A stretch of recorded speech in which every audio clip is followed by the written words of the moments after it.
नमस्कार, मैं सरिता सोनी और आप देख रहे हैं बीकेटी न्यूज 24। खबरों को विस्तार से जानने के लिए आइए चलते हैं खबरों की ओर। झांसी में गौ सेवा आयोग के नवनियुक्त प्रदेश अध्यक्ष श्याम बिहारी गुप्ता अपनी धर्मपत्नी मंजू गुप्ता एवं जगदीश यादव सहित संघर्ष सेवा समिति कार्यालय पहुंचे, जहां समिति के संस्थापक डॉक्टर संदीप सरावगी ने श्याम बिहारी गुप्ता को माला पहनाकर एवं तिलक कर व मोमेंटो देकर सम्मानित किया है। इस अवसर पर डॉक्टर संदीप के आगंतुकों से गौ सेवा के विषय पर विस्तृत चर्चा हुई एवं भविष्य में कई कार्यक्रमों को अमल में लाने की रूपरेखा भी तैयार की गई। इस अवसर पर श्याम बिहारी गुप्ता ने कहा, प्रदेश में जो सामाजिक संगठन कार्य कर रहे हैं इस बात पर भी काम करें कि आने वाले समय में प्रदेशवासियों को कैसे शुद्ध हवा, शुद्ध भोजन, शुद्ध पानी प्राप्त हो। इन सभी का आधार गाय है।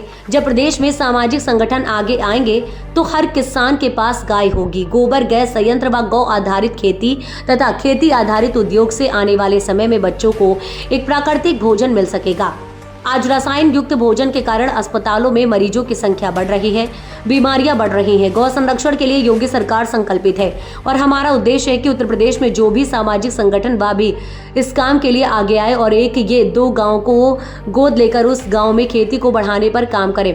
मैं चाहता हूँ संघर्ष सेवा समिति भी संकल्पित होकर एक 2 गाय को गोद लेकर गौ आधारित खेती शुरू करे और घर घर में छोटे छोटे उद्योगों को स्थापित करने का प्रयास करे, जिससे बेरोजगारी जैसी विकराल समस्या से भी निजात पाया जा सके।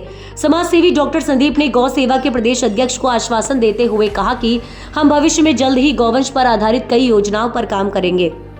प्राचीन काल से ही सनातन धर्म में गाय को पूजा जाता है, लेकिन वर्तमान में देखने को मिलता है कि जब गाय दूध देना बंद कर देती है तो उस गाय को आवारा पशुओं की तरह छोड़ देते हैं, जिससे सड़क पर हादसे तो होते ही हैं, साथ ही पशु खेती में घुसकर फसलों को भी बर्बाद करते हैं। यदि गौवंश को संरक्षित कर गोबर और गौमूत्र का उपयोग कर व्यापार किया जाए तो हम रोजगार के क्षेत्र में एक बड़ा उद्यम खड़ा कर सकते हैं। निश्चित रूप से भविष्य में हम इन योजनाओं पर कार्य करेंगे। मंत्री जी, संघर्ष सेवा समिति कार्यालय पे आने पर क्या कहना चाहेंगे? देखिए, हम ये चाहते हैं कि जो भी प्रदेश में सामाजिक संगठन हैं जो समाज के हित में काम कर रहे हैं, वो सब लोग अपने कार्यों के साथ साथ इस बात पर भी काम करें कि आने वाली जनता को आने वाले समय में प्रदेशवासियों को कैसे शुद्ध हवा, शुद्ध पानी, शुद्ध भोजन मिले, और उसका आधार गाय है। तो सामाजिक संगठन जब आगे आएंगे तो फिर हम अपने मिशन में पूरे होंगे और हर किसान के पास में गाय हो, वो गोबर गैस संयंत्र हो, गौ आधारित खेती हो, खेती आधारित उद्योग हो, जिससे आने वाले समय में बच्चों को एक अच्छा प्राकृतिक भोजन मिल सके और उनका स्वास्थ्य भी ठीक रहे। आज जो केमिकल्स के कारण अस्पतालों की संख्या बढ़ रही है, बीमारियां बढ़ रही हैं, गौवंश के संरक्षण के लिए योगी सरकार संकल्पित है और हमारा टारगेट है कि उत्तर प्रदेश में जो भी सामाजिक संगठन है वो भी इस काम के लिए आगे आएँ और एक गांव 2 गांव को एडॉप्ट करके उस गांव में गौ आधारित खेती को कराने का काम करें। तो मैं चाहता हूं संघर्ष सेवा समिति भी इस काम में आगे आए और 1-2 गांव को एडॉप्ट करके वहां पर गौ आधारित खेती घर घर में हो और छोटे छोटे उद्योग घर घर में लगेंगे तो गरीबी, बीमारी, बेरोजगारी, जो 3 जो बड़ी समस्या हैं उसका समाधान में गौवंश का बड़ा योगदान होगा। इसमें संघर्ष सेवा समिति से भी हम चाहते हैं कि वो इस दिशा में आगे आए।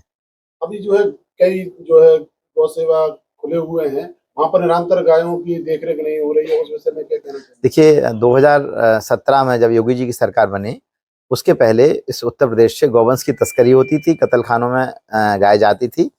सरकार जिस दिन महाराज जी की बनी, मुख्यमंत्री योगी आदित्यनाथ की बनी, उसी दिन से कत्लखाने बंद हुए हैं और पूरे प्रदेश में लगभग 8,500 स्थानों पर गौवंश का संरक्षण हो रहा है। तो इसका काम 3 चरणों में था। पहला तो काम है जो छुट्टा गौवंश रोड पे घूम रहा है वो गौशालाओं में जाए, गौ आश्रय स्थलों में जाए। दूसरा काम था कि वहां पर गौ आधारित प्राकृतिक खेती और गौ आधारित ग्रामीण अर्थव्यवस्था का प्रशिक्षण हो। और तीसरा काम था कि वो गाय, एक गाय किसान को पहले 900 रुपए था, अब जिसका आप 1500 रुपए हो गया। एक गाय ले जाओ 1500 रुपए महीना पाओ, 4 गाय ले जाओ 6000 रुपए महीना पाओ। तो जो दूसरा और तीसरा चरण है वो रुका हुआ था। हमारा दायित्व है कि हम गौवंश किसानों को देंगे, महिलाओं को देखें। NRLM की 1 करोड़ महिलाएं हैं उत्तर प्रदेश में, हम उन महिलाओं को गौवंश देंगे और उनको गौ आधारित खेती कराएंगे। खेती आधारित कुटीर उद्योगों के माध्यम से शहर के लोगों को जहर मुक्त भोजन मिलेगा और गाँव में महिलाएं, किसान गौ आधारित खेती करने का काम करेंगे और गाय ही हमारी समृद्धि और स्वास्थ्य का आधार बनने वाली है। हमारे 5 प्रोग्राम हैं। पहला काम है इकोनॉमी, दूसरा एनवायरनमेंट, तीसरा काम एनर्जी, चौथा एम्प्लॉयमेंट, 5वां एजुकेशन। तो ये 8,500 सेंटर है। यहाँ पर हम 5 चीजों के एक ऐसे सेंटर डेवलप करेंगे जिससे आने वाले समय में जो गाँव से पलायन हो रहा है, पलायन भी रुकेगा और शहर के लोग शुद्ध भोजन, शुद्ध हवा, शुद्ध पानी के लिए गांव की तरफ फिर से जाने वाले हैं। आने वाले समय में सबसे बड़ा संकट शुद्ध हवा, शुद्ध पानी, शुद्ध भोजन का, जिसका समाधान गाय के द्वारा निकलने वाला है। मंत्री जी द्वारा संघर्ष सेवा समिति को नया एक तरीके से भार दिया गया है गौ सेवा का भी, इस विषय में आप क्या कहना चाहिए? सेवा किसी तरह की भी हो, स्पेसिफिक पे, चाहे वो गौ सेवा हो, मानव सेवा हो, सामाजिक कोई भी ऐसा काम जिसमें वास्तविकता में इस देश का उद्धार हो रहा हो, उसमें संघर्ष सेवा समिति हमेशा आगे रही है।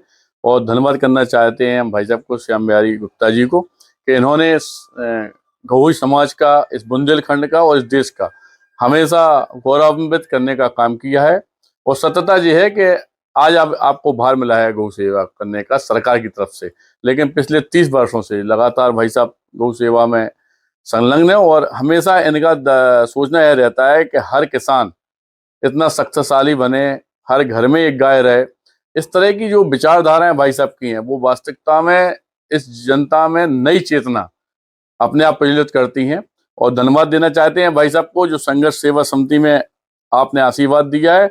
और जिस तरह से भाई साहब कहेंगे उस तरह से हम और हमारी संघर्ष सेवा समिति गायों के लिए निरंतर सेवा का दायित्व अपने ऊपर लेने के लिए तैयार है। धन्यवाद।